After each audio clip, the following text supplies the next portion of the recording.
Well, hey there, I'm Brady Shearer. This is Pro Church Tools, and in this video, I'll be sharing with you my favorite color schemes for church websites.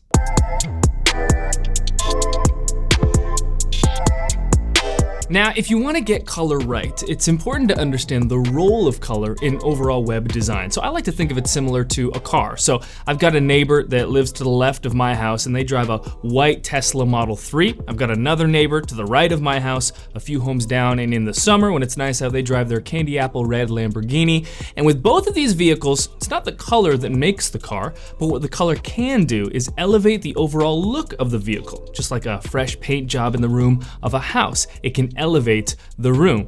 But, and this is very important, color cannot cover up for what's missing. So if your church's website doesn't have a solid foundation, if it's not functionally sound, no amount of color can make up for that. And again, similar to cars, if you're angling for a particularly ambitious or dramatic color scheme on your website, you need to be especially certain that your layout and structure are locked in. Otherwise, that look at me color palette can actually work against you and make things even worse. I mean, think about how many times you've seen a vehicle with a crazy paint color and thought to yourself, really? Huh?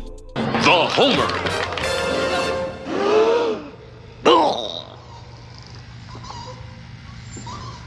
Of course, when your website's layout is on point and the structural foundation is strong, a color scheme can elevate your online platform and make that experience for visitors delightful. So let's look at a few church websites that are doing just that. The first is lifeabundant.info, and this is a church of about 100 people in rural Canada. And I think this is the perfect example of a church website using a monochromatic color scheme. And this is where you take a single color and use that as the only color across your website, pairing it with different shades of black, white, and or gray. So in the case of Life Abundant, they're using a cyan green meets turquoise meets seafoam color. It's soothing, it's inviting, but it's also bright and energetic. And truly, one of the best things about a monochromatic color scheme is that it's easy to pull off because you don't need to worry about pairing or matching different colors. You just choose one and you go with it. Another thing Life Abundant has done an excellent job with here is embracing minimalism with their design elements to allow their monochromatic color scheme to really stand out. You'll notice that there isn't a lot of text on the homepage. In fact, if you don't include the footer, the homepage only has a total of 17 words on it, which is equivalent to about one average sentence in length. I also want you to pay attention to the navigation menu. Well, where is it? It's collapsed inside of this hamburger icon to the top right. And this is typical of mobile web design, but here, Life Abundant is using it on their desktop design also. And this purposeful minimalism allows the cyan color to shine through even more. The color is taking center stage.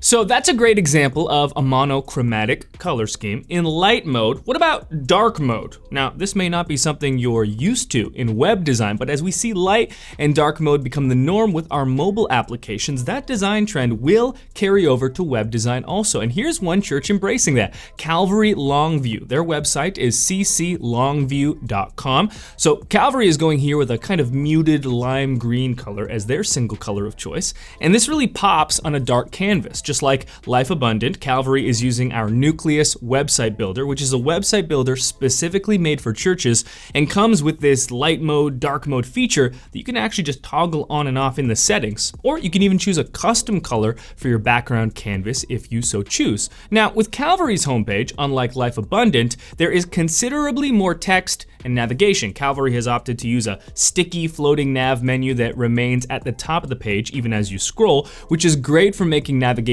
easy for your visitors at all times, no matter where they may be on your website. And then when it comes to text, Calvary has almost 3 times as many words on their homepage compared to Life Abundant. And these types of things matter because when you introduce more text and more navigation into your web design, you take some of the emphasis off of color and transfer that to the other design elements. And it's not a bad thing, not at all. It's just a design choice that I want you to be aware of, especially because the more design elements you introduce to a website, the higher the likelihood that we enter the dreaded design territory of busy. Who's not busy? I'm busy, we're all busy, everybody's busy. And nobody wants a busy website. We want simple, familiar, clean, not busy.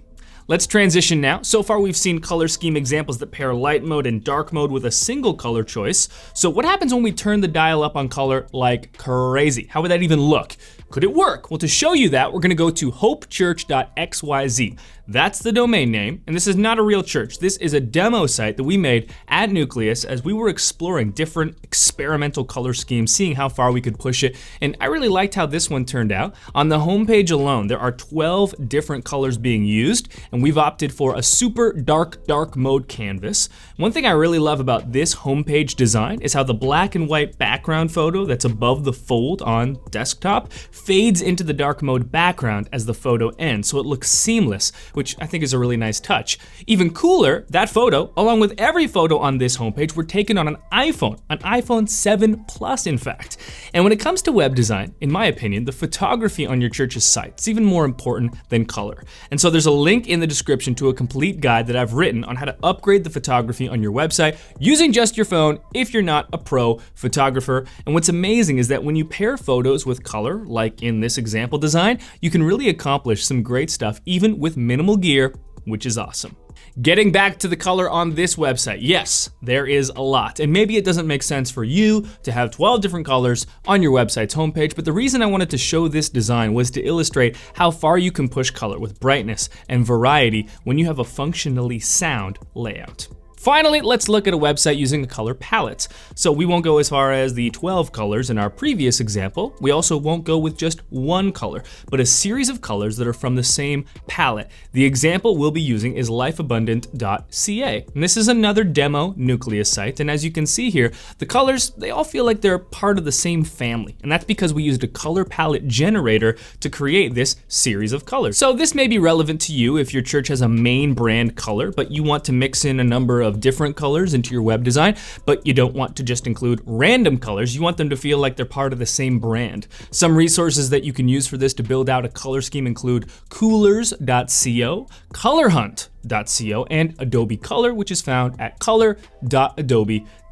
Each of those, along with every resource mentioned in this video, will be linked in the description. And if you are looking toward a website redesign, allow me to recommend Nucleus. This is our church website builder found at nucleus.church, and the building blocks for Nucleus, as you may have picked up in this video, are cards. And we love card-based web design for a number of reasons. One of those reasons is color. Cards allow you to inject color into your web design in ways that are functional and aesthetically pleasing. So you're not just adding color for the sake of it. In card-based web design, color contributes to function and form. And the other reason that we love card-based web design, the main reason in fact, is how much it contributes to more next steps taking place on your website. So you're watching this video on YouTube right now, go to the YouTube homepage or go to the Pro Church Tools channel or any other channel page on YouTube and you'll see card-based design. Why? Well, why does YouTube use it? Because they know it's effective at getting you and I to watch videos on the platform and take more action. Because card-based design is conducive to taking next steps, and that's what we believe a church website should be, the central hub of your church where people are taking action and moving from passive spectators to active participants. And this is what makes Nucleus unique among other website builders. The foundation is next steps, because we believe more next steps means more life change at your church. And that's what this is all about. If you want to read more about our central hub philosophy and how a website built upon next steps can completely change the trajectory of your church, there's a full guide on that linked in the description below. And if you're itching to start experimenting with your own color schemes and looks, I'd recommend you create a free Nucleus account and just start playing around with it and the color options that you have. You'll get a 30-day free trial, no credit card needed, so you can start experimenting with different colors and how they look paired with a card-based website. You can mix it up with dark mode, light mode, find some combinations that you're really excited about, and feel free to use the color schemes that we talked about in this video as the springboards for that discovery process. The link you want to go to is nucleus.church, www.nucleus.church. Start your free trial. All we need from you is a name and an email, and that's it. Thanks so much for watching. We'll see you next time. What does he say? This is something in Turlish? Churlish? Churlish and insubordinate. Yeah, insubordinate? What is the word? Churlish? Is that a word? He's meaning to say childish and something. Well, insubordinate is correct. That's a word, right? Yeah, I think he just says churlish instead of childish.